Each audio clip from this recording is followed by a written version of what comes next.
മലബാറിലെ ഇടതുമുന്നണിക്ക് തലവേദനയായി ആർ.ജെ.ഡിയും INL വഹാപക്ഷവും. ആർ.ജെ.ഡിക്ക് മത്സരിക്കാൻ seat നിഷേധിച്ചതാണ് പ്രശ്നമെങ്കിൽ INL-ന് LDF ഘടകകക്ഷി എന്ന പരിഗണനയാണ് വേണ്ടത്. പ്രശ്നപരിഹാരത്തിന് സമയപരിധി നിശ്ചയിച്ചാണ് ഇരു കക്ഷികളും വിലപേശുന്നത്. UDF കരുത്തരെ പരാജയപ്പെടുത്താൻ കൂട്ടിയും കുറച്ചും തന്ത്രങ്ങൾ ഒരുക്കുന്നതിനിടെയാണ് ഇടത് ക്യാമ്പിൽ RJD ആദ്യ വെടിപൊട്ടിച്ചത്.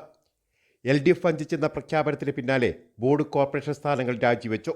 മന്ത്രിസ്ഥാനം ലഭിക്കാതിരുന്നപ്പോൾ പതുങ്ങിയ RJD ലോക്സഭാ സീറ്റ് കൂടി നിഷേധിക്കപ്പെട്ടതോടെ ക്രൗര്യം കാട്ടുകയാണ്.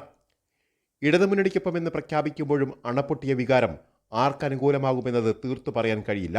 വടകരയിലും കോഴിക്കോട്ടും RJD വോട്ടുകൾ നിർണായകമാണ്. ഇതിന് പുറമെയാണ് INL വഹാപക്ഷവും അതൃപ്തി പരസ്യമാക്കുന്നത്. അഹമ്മദ് ദേവർകോവിലിനെ LDF യോഗത്തിൽ പങ്കെടുപ്പിച്ചത് വഹാപക്ഷത്തെ ചൊടിപ്പിച്ചു. ഒരു വിഭാഗത്തെ മാത്രം പങ്കെടുപ്പിക്കില്ലെന്ന LDF കൺവീനറുടെ ഉറപ്പ് ലംഘിച്ചെന്നും വാഗ്ദാന ലംഘനം നടത്തിയ നേതൃത്വത്തിന് കത്ത് നൽകുമെന്നും അറിയിച്ചു. പാർട്ടിയുടെ ആത്മാഭിമാനം ചോദ്യം ചെയ്യപ്പെട്ടതോടെ സംസ്ഥാന വർക്കിംഗ് കമ്മിറ്റി ചേർന്ന് ഭാവി പരിപാടി തീരുമാനിക്കും. മലബാറിലെ മണ്ഡലങ്ങൾ INL നിലപാടും വിധിയെഴുത്തിനെ സ്വാധീനിക്കും. Reporter AK Abhilash, in reporter, Kozhikode.